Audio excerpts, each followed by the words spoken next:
what's the difference between somebody that has a ton of money and is continuing to work in the way that we might call it workaholism, and somebody who's actually really in a difficult space?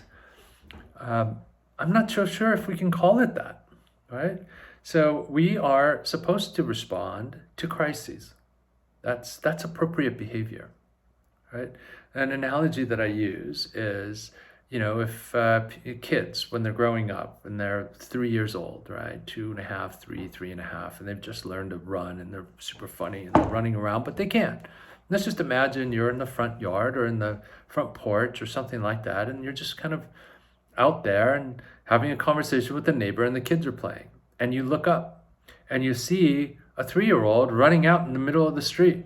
Well, then you're supposed to run as hard as you can, scream, and grab that little girl or little boy or little them and embrace them and keep them safe. That kid, now you might hurt them and you might scare them, right? Because you are elevated. You have got to make sure that the cars that are coming see you, hear you, slow down. You're trying to get the attention of this little toddler that otherwise doesn't understand what they're doing. They're just running out in the middle of they're just running. They don't know they're running in the middle of the street or that there's cars there. They're just having a good old time. You might actually hurt the kid by embracing them hard and picking them up quickly. It might, create tension in their body or etc. Right? So I use this example because this is a crisis situation. This is appropriate to be doing whatever you can because you're dealing with a life or death situation. Now, let's imagine that everything that's happening feels or seems like a 3-year-old running in the middle of the street. Now we're constantly responding to crisis. That's broadly what we're talking about when we talk about workaholism, and the difference between somebody who is actually needing to work a lot of hours to get the primary needs met: housing, food, safety, security. I'm not sure if that warrants a label of workaholism. I'm not sure if that's appropriately defined as working too much in spite of its impact on other parts of life.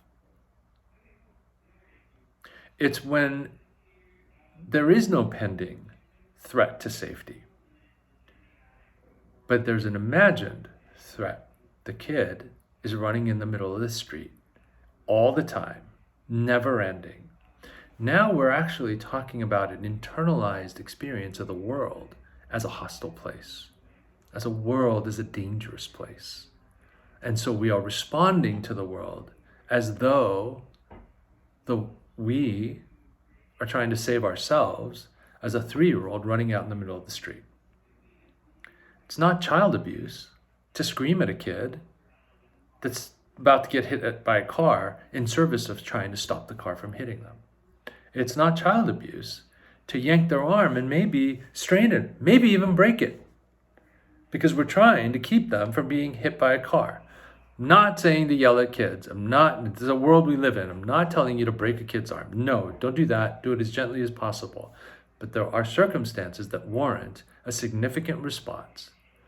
But if we're looking around and every circumstance seems to warrant the same intense response, then maybe there's something else that we're not aware of.